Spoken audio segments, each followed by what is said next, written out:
Hi guys, யூபிஎஸ்சில கேட்ட ஒரு ஈஸியான கொஸ்டின் கேலண்டர். ஸோ இதை பார்த்து எல்லாரும் பயப்படுவீங்க. இப்படி பயப்படாம ரொம்ப ஈஸியா பண்ணலாம். The calendar for the year 2025 is same for, அதாவது 2025 கேலண்டர் இருக்கு இல்லையா, அதை அப்படியே வச்சிருக்கீங்க. இதை அப்படியே எந்த வருஷம் நெக்ஸ்ட் யூஸ் பண்ணுவீங்க? ஈஸியா பாருங்க.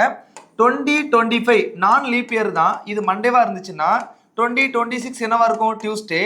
2027 வெனஸ்டே. 2028 வந்து லீப் இயர், ஆனா தேர்ஸ்டேல தான் ஆரம்பிக்கும். 2029 வந்து அப்போ இங்க ஒரு பிப்ரவரி 29 வந்துருக்குமா, அப்ப ஃப்ரைடே விட்டு சாட்டர்டே வரும். 2030 வந்து சண்டே வந்திருக்கும். அப்ப 2031 எப்போ வந்திருக்கும்? மண்டே வந்திருக்கும். இங்க மண்டேல ஸ்டார்ட் ஆகி அகைன் மண்டேல வந்துச்சு. ஆன்சர் 2031. ஸோ இதை ஷார்ட்டா பண்ணணும் அப்படின்னா இந்த மாதிரி இயரை +6 +11 போட்டு செக் பண்ணி பார்க்கலாம். ஸோ இந்த ஆன்சர்ல +6 போடும்போது 2031 வருது. ஸோ அதுதான் ஆன்சர்.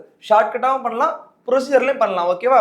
ஸோ இப்போ 2031 கேலண்டரை அகைன் எப்போ யூஸ் பண்ணுவாங்க அப்படிங்கிறத கமெண்ட்ல சொல்லுங்க, ஆன்சர் சொல்றேன். ஓகேவா? Thank you guys.